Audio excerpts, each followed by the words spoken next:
આગામી બોર્ડની પરીક્ષાને ધ્યાનમાં રાખી વડોદરા શહેરના કારલીબાગ વિસ્તારમાં આવેલી નારાયણ વિદ્યાલય ખાતે બાળકો માટે પ્રી બોર્ડ એક્ઝામનું આયોજન કરવામાં આવ્યું હતું। ગુજરાત રાજ્યમાં આગામી ફેબ્રુઆરી મહિનામાં ધોરણ 10ના બાળકોની બોર્ડની પરીક્ષા શરૂ થશે, જેનું હવે કાઉન્ટડાઉન શરૂ થઈ ગયું છે। થોડા દિવસો બાકી છે અને તૈયારીઓ વિદ્યાર્થીઓ શરૂ કરી દીધી છે। બોર્ડની પરીક્ષાને લઈને ધોરણ 10ના વિદ્યાર્થીઓ કે જે બોર્ડની પરીક્ષા આપવા માટે જતા હોય તેઓનું મનોબળ સ્ટ્રોંગ થાય, તેઓમાં કોઈ પણ પ્રકારનો ડર ન રહે બોર્ડની પરીક્ષાને લઈને, અને એ માટે જ આ પ્રી બોર્ડ એક્ઝામનું આયોજન શાળા ખાતે કરવામાં આવતું હોય છે। ત્યારે કારેલીબાગની નારાયણ વિદ્યાલય ખાતે પણ ધોરણ 10ના વિદ્યાર્થીઓ માટે આ પ્રી બોર્ડ એક્ઝામ રાખવામાં આવી અને જેનું આયોજન આજે કરવામાં આવ્યું, જેમાં બોર્ડની પરીક્ષા જે રીતે લેવામાં આવે છે તે જ પદ્ધતિથી તે જ પ્રમાણે આખી જ આ પ્રી બોર્ડ એક્ઝામ લેવામાં આવે છે। એટલે બોર્ડની પરીક્ષા આપતા પહેલાં વિદ્યાર્થીઓમાં રહેલો જે ડર છે તે નીકળી જાય તે માટે નારાયણ વિદ્યાલય દ્વારા આ પ્રી बोर्ड एग्जाम નું आयोजन કરવામાં આવ્યું। प्री बोर्ड साइंस की अच्छी तैयारी बिल्कुल जैसे बोर्ड्स की तैयारी होती है वैसे की है। मैं 10th स्टैंडर्ड में, ये अच्छा रहेगा क्योंकि ये एग्ज़ाम से तैयारी होगी, इससे जो आगे जो कॉन्फिडेंस होगा ना तो उसमें हम इतना टेंशन में नहीं आएंगे, बहुत ज़्यादा फ़ायदा होगा ना क्योंकि पूरा सिलेबस आ रहा है ना इसमें। कैसी तैयारी है? अच्छी तैयारी है।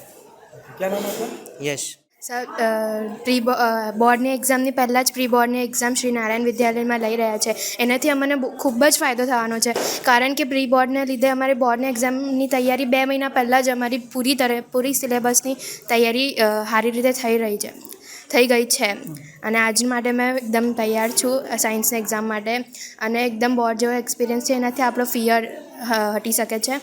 અને અગર પ્રી બોર્ડમાં સારું પેપર ના જાય તો એની બોર્ડની એક્ઝામની તૈયારી માટે બી બહુ મસ્ત એક્સપિરિયન્સ છે। થોડી એન્ઝાયટી ફિયર તો થાય બધાને દેખીને ના આમને, પણ તો બી એક્ઝામ લેવાઈ જશે એટલે બોર્ડની એક્ઝામમાં ફાયદો રહેશે કે એવો જ એક એક્સપિરિયન્સ બોર્ડની એક્ઝામમાં જ થવાનો છે। આ તૈયારીમાં અમારો આખો સિલેબસ જ અમે તૈયાર કરીને આવી રહ્યા છે, તો પછી 2 મહિના હજુ બી અમે રિવાઇઝ મારીશું ને એ બધું કરીશું તો બોર્ડમાં ફાયદો જ છે અમારે। ધ્વનિ પંચાલ વડોદરાની અમારી કારેલીબાગ સ્થિત નારાયણ વિદ્યાલય પરિવાર આજરોજથી પ્રી બોર્ડ એક્ઝામિનેશનનું આયોજન કર્યું।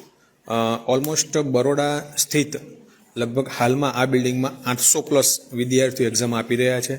સાથે સાથે નજીકમાં ડભોઈ, શાવલી અને હાલોલ સેન્ટરો પર પણ એક્ઝામ લેવાઈ રહી છે। ઓલમોસ્ટ લગભગ બધા થઈને 1200થી ઉપર વિદ્યાર્થીઓ આજથી આ એક્ઝામ આપી રહ્યા છે। પરીક્ષાનો મારો મેઇન ઉદ્દેશ્ય રહ્યો છે કે બોર્ડની પરીક્ષા પ્રથમવાર જે બાળકો આપવા જઈ રહ્યા છે એ બાળકોને પરીક્ષાનો હાવ દૂર થાય, પરીક્ષાનો પ્રોપર મહાવરો થાય।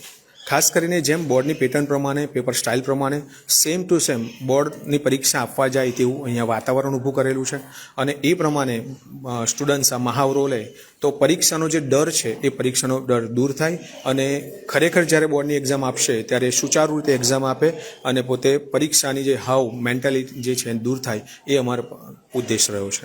પ્રેક્ટિસ મેક મેન પરફેક્ટ, આ મહાવરો એટલા માટે જ છે કે પરીક્ષા શરૂ થતાં પહેલાં અમે દરેક વિદ્યાર્થીઓને બધી જ માહિતી આપી કે પેપર કેવી રીતે લખવું, એમની મેઇન જે પુરવણી છે એમાં કઈ રીતે એમના નંબર્સ લખવા, કેવી રીતે એમને એક્સ્ટ્રા પુરવણી લે છે તો કેવી રીતે બધી માહિતી આપી। સાથે સાથે પ્રશ્નપત્ર જે લખે છે એના આન્સર કેવી રીતે લખવા, નવો સેક્શન નવા પેજ પર લખવો, આવી નાની તમામ એમાં તલસ્પર્શી માહિતી આ વિદ્યાર્થીઓને આપેલી છે। અને એ મહાવરો આજે લેશે અને એ પ્રમાણે બોર્ડનું પેપર કેવી રીતે લખવું એની એક પૂર્વ તૈયારીના ભાગરૂપે આ પરીક્ષા આપશે બાળકો, તો અંતઃકરણપૂર્વક મને ખ્યાલ છે કે અમારા વિદ્યાર્થીઓને પરીક્ષાનો હાવ ડર દૂર થશે અને પરીક્ષામાં મેક્સિમમ માર્ક લાવવા માટેના એ લોકોના પ્રયત્નો સફળ થશે। ગુજરાત રાજ્ય માધ્યમિક શિક્ષણ બોર્ડના નિયમાનુસાર અમે બધા જ નિયમો પાલન થાય એ રીતે પરીક્ષાનું આયોજન કર્યું। ગેટમાં એન્ટર થયા ત્યાંથી જ બાળકોને પરીક્ષાલક્ષી બધી જે ચીજ વસ્તુઓ છે એ ચીજ વસ્તુઓ લઈને જ એન્ટર કર્યા છે। એન્ટ્રન્સમાં અમે એમને વેલકમ કર્યું, તિલક કર્યું, સાથે સાથે એમને પોતાના વર્ગખંડમાં અંદર બૂટ ચપ્પલ પણ તમે જોઈ શકશો, બૂટ ચપ્પલ પણ નથી પહેરીને જવા દીધા અને પોતાની સાથે પેન અને જરૂરી ચીજ વસ્તુઓ સાથે, નોટ ડિજિટલ વોચ કે મોબાઈલ કે બીજી કોઈ પણ વસ્તુ, ઇવન ટ્રાન્સપ્લન્ટ પાણીની બોટલ લઈને ગયા છે। આ બધી વસ્તુઓને ખાસ ધ્યાનમાં રાખે, કારણ કે હમણાં જો બાળકો આ ધ્યાન રાખશે તો પેલી બોર્ડની પરીક્ષામાં જો હમણાં એક બે અનુભવ પડે કે વિદ્યાર્થીએ ફરજિયાતપણે પોતાની રસીદ લઈને જવાનું હોય છે। હમણાં તમે કદાચ જોયું પણ હશે કે 2 વિદ્યાર્થીઓ રસીદ ભૂલી ગયા હતા, તો એ ભૂલ ન થાય પરીક્ષામાં, એ મેઇન આ વસ્તુ સમજવાની વસ્તુ છે।